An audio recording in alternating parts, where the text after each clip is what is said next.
Yeah. I'm on the conservation commission. Okay. Okay. Looks like Council Greenwell is running a little bit late. Probably you should. So the hour 6 p.m. having arrived, I'll call this to order the regular meeting of the Municipal Services Facilities Infrastructure Committee. This meeting is being broadcast live on channel 1302. The video is also posted on the city website by the end of the business day, barring any technical difficulties. Anyone wishing to view a copy of the agenda and supporting materials will find it on the city website. If you're in an audience tonight, you may find access to the agenda from any mobile device. Copies of the printed agenda are available in the wall pockets, just as you enter the meeting room. To receive electronic copies of future agenda packets, please go to the homepage, subscribe to the city meetings email list. Further, the public and other councilors will be recognized to ask questions and make comments on the agenda under discussion.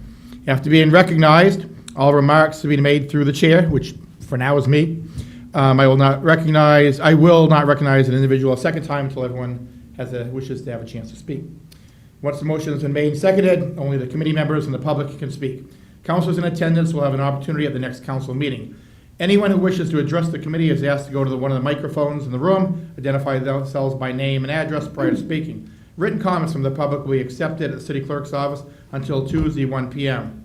I'll now call to order this regular meeting of the Municipal Services and Facilities Committee and declare a quorum. So, with that said, let's go to the first item on the agenda, and this is from the Conservation Committee. Councilor, you just mentioned that Mr. Vlanplisky cannot be here. Will you be presenting this to the committee? Okay. Hi, this is in reference, you will recall a couple weeks ago we had a joint session between the Conservation Commission and the City Council to talk about some trees that are being cut down in, I think this is the next item that's coming on our list tonight. There's some trees that are being cut down along various scenic rights of way. And when this was discussed in the Conservation Commission, one of our focuses there is on habitat and maintaining strong habitat and looking for opportunities to build habitat in Keene. And we feel that dead trees represent a very excellent opportunity for habitat. You've got birds living in there, you've got insects living there, you've got birds eating the insects. And so to just cut down dead trees, there might be some aesthetic advantages, but we're losing some other aesthetic advantages in the form of woodpeckers and butterflies and that sort of thing. So our preference on the Conservation Commission, and this was unanimously felt, is that when it's possible, just to leave the trunk of a tree standing so that it won't threaten any wires if it falls over. That would be the preferred practice, so that for years to come, that snag, that dead tree trunk, can be there and be host to all sorts of wildlife. And so that's essentially just what this request is, to make the city aware that this is a good conservation practice, and this is what we would like the city to consider in the future as far as how this type of trees are maintained. Thank you. To say staff. No, thank you very much. I mean, this is a discussion I've had certainly off and on over the years with the Conservation Commission. Certainly, Eloise and I, we've talked about this sort of situation. But just to certainly be aware, certainly as limbs are gone, et cetera, dead trees eventually will come down. There is they will rot, they will eventually fall. So we'll work with Eversource and we look at locations. One of the challenges on the scenic roads, those are typically our oldest roads, and typically only have a 33-foot right-of-way, meaning that in most cases the trees are literally right off the edge of the pavement. So, and of course our concern always is public safety. We do not want to see any kind of tree come down and block the roadway, then have to be removed by the city, whether through contract or through our forces. But it's something we do take a look at. If we've got some space back a little bit away from the road edge, that reduces the risk of something occurring, and that's something we've looked at over the years. But just want to make sure the committee is aware of that. We will work with it, because that's the way it's worded, that if possible, and again, we'll work with, as we always do, with Eversource, and we'll evaluate any potential remaining trunks in the perspective of, again, safety for the future. Any further questions there from the committee? Any questions or comments from anybody in the audience? Seeing none, Counselor, for a motion. I move to recommend that the report from the Conservation Commission be accepted as informational. Do I have a second? Okay, moved and seconded. Any further comments? All those in favor? 4-0. Thank you. Second item on the agenda is Eversource Energy tree trimming on scenic roads. Who would be handling that?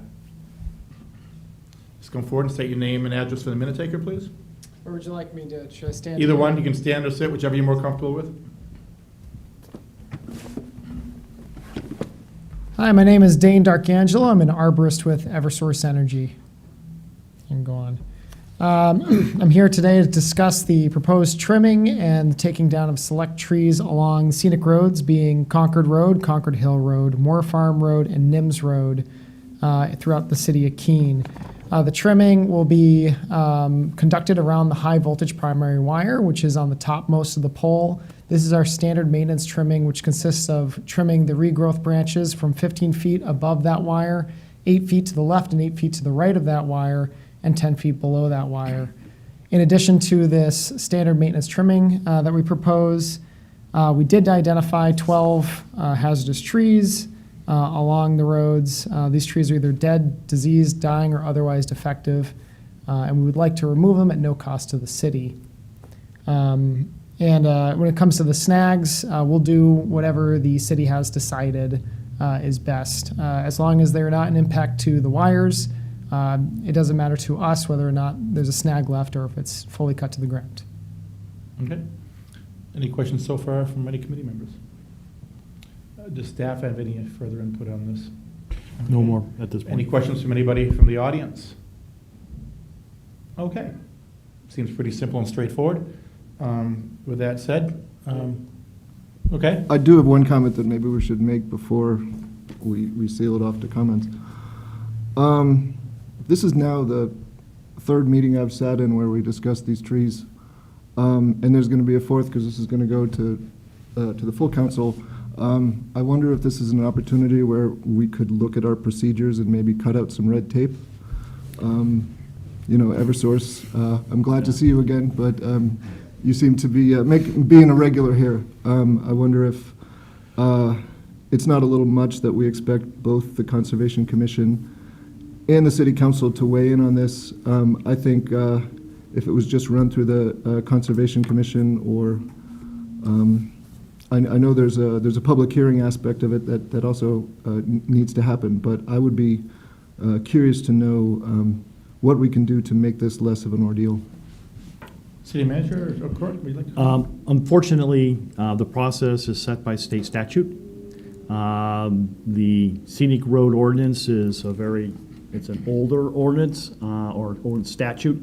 Its founding was by towns who did not want the DOT to do certain work along their roads. So how you could get the requirement for DOT and utility companies to come see you is to designate certain roads that meet certain conditions as scenic. But we can certainly take a look at the statute. I know the City of Keene does a little bit more than the statute necessarily requires, but I believe the public hearing is statutorily required. But we'll take a look at that with the city attorney if we want to amend our city code a little bit in those areas that we have added a little bit to it. We can certainly talk to you about that. City Manager? Yeah, I think one of the complicating factors is the public hearing, and if you acted on it that night, you probably would have had to suspend your rules, which is something you could do. But we'll take a look at the processes. I agree. It's a lot back and forth. Council? I think we also we have to be extremely important, worrying about how if we may rush this. You probably went around when Eversource hired that company out of Maine who butchered a lot of the trees around the city, and the city council and the city managers was inundated by how they just cut. And I'm pretty sure Eversource probably has it in their records about that company. And again, just to help, again, on the scenic road, it actually is also very a long process to become a designated scenic road because it is a citizen-driven process. It requires a petition from the residents along the road, blah, blah, blah, to go through this process. So that's why you sort of see this additional kind of onerous process for any work that occurs on them, because the statutes basically recognize that there's an effort to get it there and off. And so that's why anytime, it's been a while, probably about a decade since the last proposal from residents for scenic road. That's why the department has always cautioned the council, when you review a request for designation, that you should do it and make sure that it's something that you wish to do, because again, the processes then to work on the road become what you are experiencing, so. But we'll take a look at it through the attorney manager's office, and we can certainly give you an education on scenic roads. Okay, any further comments from the committee, from the audience? Okay, with that said, Council Williams, for a motion, please. Move to recommend the city council authorize Eversource Energy to perform all tree trimming services on requested scenic roads, Concord Road, Concord Hill Drive, Moore Farm Road, and Nims Road, in accordance with the recommendations of the Conservation Commission to leave the snags, dead vertical trees, in place if possible. Second. Okay, motion moved and seconded. Any further comments? Seeing none, all those in favor? 4-0. Thank you very much. Have a nice evening. Thank you. Okay, let's see, third item on the agenda is Monica Marshall, a request that Railroad Square be designated a smoke-free zone. Is Ms. Marshall in the audience? Yep. Come up, make yourself comfortable, and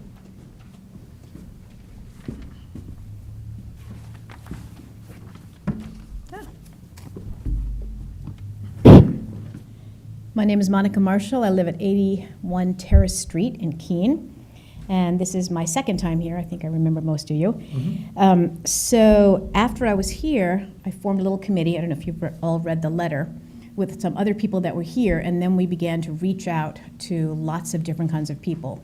The hospital, the smoking cessation group, the Y, Monadnock Family Services, the co-op, the police chief, clergy people, and then lots of citizens who love downtown.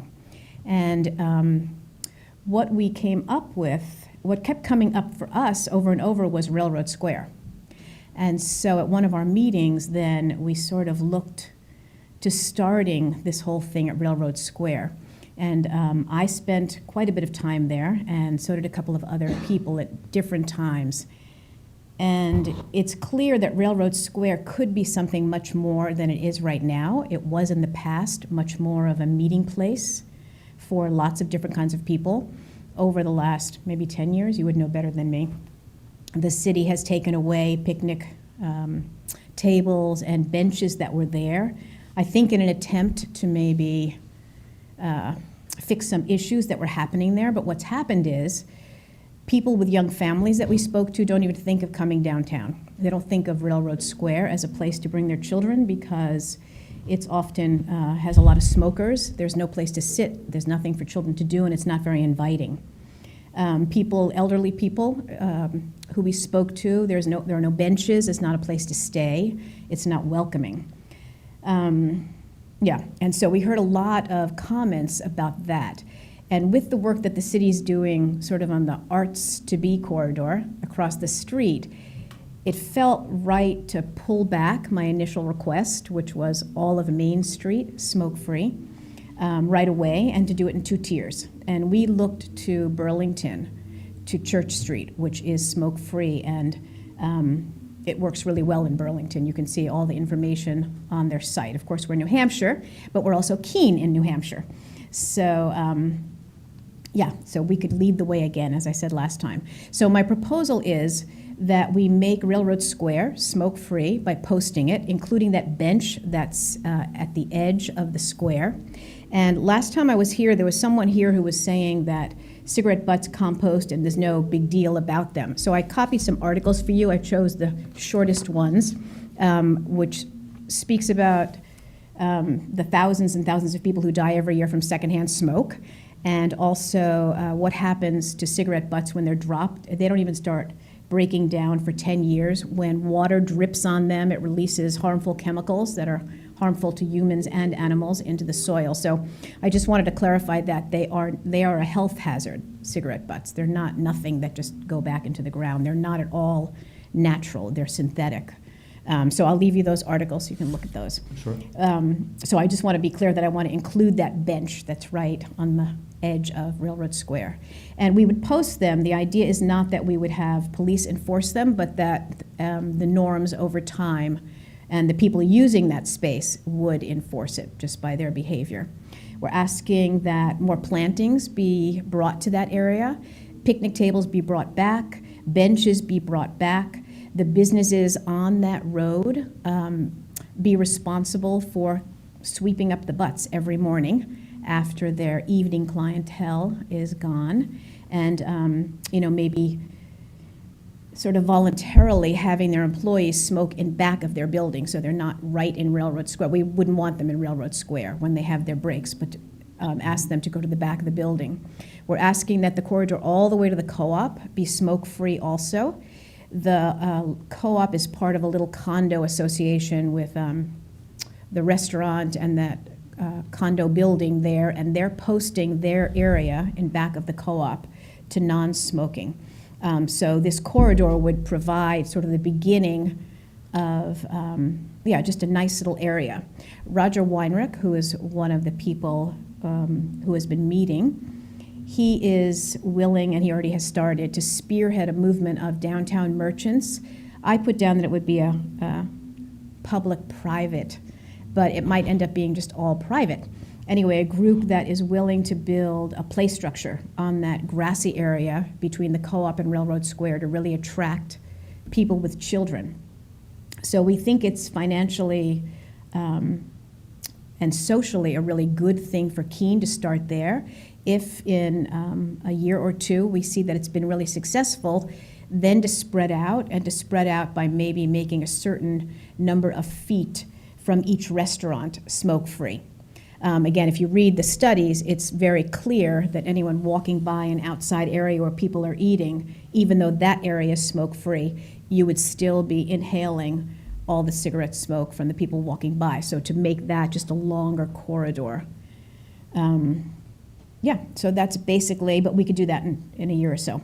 See how well this works after people get used to not smoking in Railroad Square, and see who we can invite back in to use the square to make it so that it provides a meeting place for a larger group of the citizens of Keene. Right now, it's only used periodically or sporadically by one group mostly, but we feel that these changes would allow lots of different kinds of people to use the square again.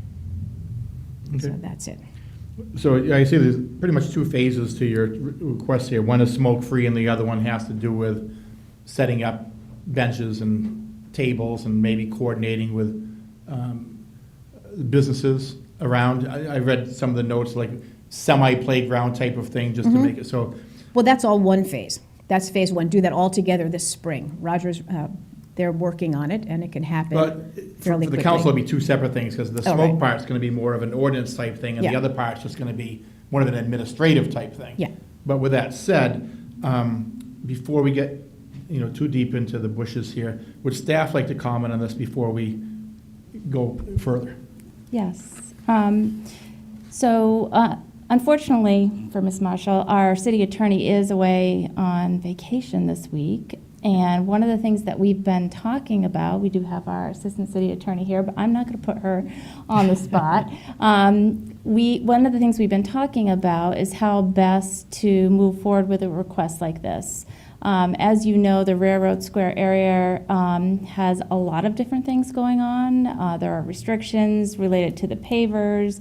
Certain parts of the area is potentially considered as a park, but we're unclear if it's in the ordinances listed as a park. If it's a park, there are rules that we can create related to smoking restrictions versus an ordinance that would need to be created if it was public property. So we do have some work to do with the city attorney when he returns to kind of define some of those things and give you a recommendation on how best to proceed. And then in regards to looking at activating the area. You'd be surprised how complicated benches are, and the amount of time that I've been here, how complicated they are. It's not as easy as one would think, and so we are recommending the suggestions that are being put forward related to activating that area with different pieces of equipment and structures be referred to staff to be considered as we move forward. Okay. You know, the question I was going to have of the city attorney, who's not here, was that Railroad Square, because I'm familiar with Railroad Square, at one point it was designated as a park, if I am correct. Is that, am I correct on that? Is that No, you're not considered- correct. Okay. That's, I as made the a manager mistake said, things are, in this area is with railroad property anyways is complex. That property was originally bought as part of, in 1988, as part of, it was all railroad land. So the Right. city bought all that property just as city property. Then there was the group that came in that proposed to place the brick areas down there as part of a project for that area. And as doing that, the council adopted that resolution that identified the restrictions for the use of that area.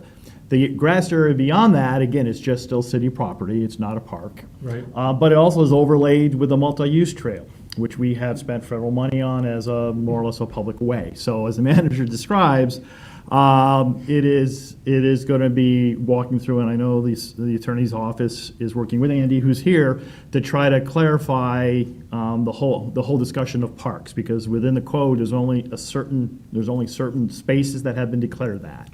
Other places that folks like referring to as park, like Railroad Square, they're not designated. And as the manager indicated, that kind of doesn't allow you to use certain tools for restrictions on and so forth. So yes, there's a little bit of work to be going on that. Down there certainly. On the other items, we'll work with the manager's office between Parks and Rec Director Bohan and myself about maybe some things that we could reintroduce back down in that space that we've had to move around. And as the manager said, benches and those things are challenging in the downtown. We do rotate benches around, as many of you maybe were not aware, as we deal with different issues, because people do ask for them because they like sitting and when they have, but again, at times we do have some challenges when there's a conflict between users of the benches and then the activities immediately going adjacent to them. But In fairness to Ms. Marshall, if we were to put this on more time, obviously to wait for the city attorney to come back and get together with Parks and Rec and Public Works and everybody else that's involved, in fairness to her, what would we be looking at? A 2-week cycle, 4-week cycle, just so we can give a fair... Next month, Huh? at least. Probably your next cycle, since you only meet once a month. That's right, that's Yeah. right. Yep. So probably, again, without the attorney here, that would be we could probably give an update at that point, possibly. Okay. Because it We'll is, let you know. I knew this was going to be, anything to do with the Railroad Square is always more complicated than what you think. I've been there and done that. Counselor? I do have a question that the city manager may be able to answer for me. Is there anything currently prohibiting the surrounding businesses in that area from putting up their own signage right now, designating no smoking areas? As long as it's in their own area, I don't know of anything that would be Would not- prohibiting them They from doing cannot that. restrict it on the sidewalk outside their Right. businesses. Okay, so, I mean, there was comment about restricting back on either side, a doorway. We dealt with some of this when we were dealing with the smoking issue before, when they passed, the legislature passed the RSA dealing with indoor.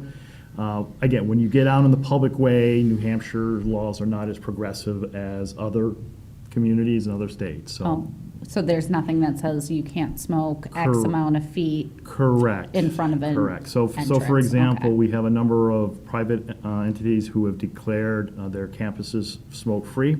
What happens is they come out onto the public way and smoke on the public way. Yeah. And if you ever drive by the hospital or down Optical Avenue, you'll see the folks out there. So, Gotcha. and that's because we can't restrict necessarily within the public way. Thank you for clarifying. Okay. Go ahead. Ms. I have a Marshall. question. Outside the Bank of America, there's a sign that says no smoking within 25 feet of the door, and there are a number of housing apartment units that also have that. So how do they fit in with the city ordinances then? they're doing it illegally. Oh, okay. Even the housing? Yes. Uh-huh. Well, forget I said anything then. That's okay. I Sometimes, won't go look. sometimes simple things. I'm not gonna go look. I'm not giving any addresses. So in fairness, so we just don't keep, going on. Yeah. It looks like it'll take at least next month's meeting, and you've heard, we care. It's just we have to stay within legal boundaries. And you will be notified when we make the motion that next month, hopefully, we'll have enough information to bring back to you, and the city attorney will be relaxed and ready to go. Great, thank you. Any further comments from anybody? Counselor, for two motions, please. Move to recommend that the portion of the request for park attribute be referred to staff. And you can go ahead the second one also, we'll Move combine to them. recommend that the smoke-free zone portion of the request be placed on one time. So we're combining these together. Any comments at all? All those in favor? Okay, both motions are 4-0. See you in about a month. Thank you. Thank you very much for your time and effort you've put in. We appreciate it. Thank you. Okay, with that said, the next item on the agenda is a motion or a move to recommend that the rec center be named to the Brian A. Mattson Recreation Center. Does anybody want to handle this tonight? I see Mr. Powers is not here, but Yes. city manager will handle it. Well, I'm actually Or going to maybe. ask you to put it on more time, because we were going to handle it for him, but Counselor Powers really wants to be here to present this item. So he's asked that we hold off until he has returned. Okay, he wants to present it himself, and that's fine. Okay, Council Williams for motion on this one. Just for more time. Second. Move to recommend to place the renaming of the Keene Recreation. Move to recommend to place the renaming of the Keene Recreation Center to the Brian A. Mattson Keene Recreation Center on more time. And second? This moved and seconded. Further comments? All those in favor? 4-0. More time it is. And next item of the agenda has to do with downtown trails and the discontinuance of a portion of Commercial Street. And who has the honor for that tonight, Mr. Bohannon? Yes, thank you, Okay. Mr. Acting Chairman, members of the committee, Andy Bohannon, Parks Recreation Facilities Director. In your packets was the final document created by the UNH Cooperative Extension related to the study. So I hope you have the time to read through that. Tonight's presentation will kind of give you an overview and a highlight of that, report out of this program.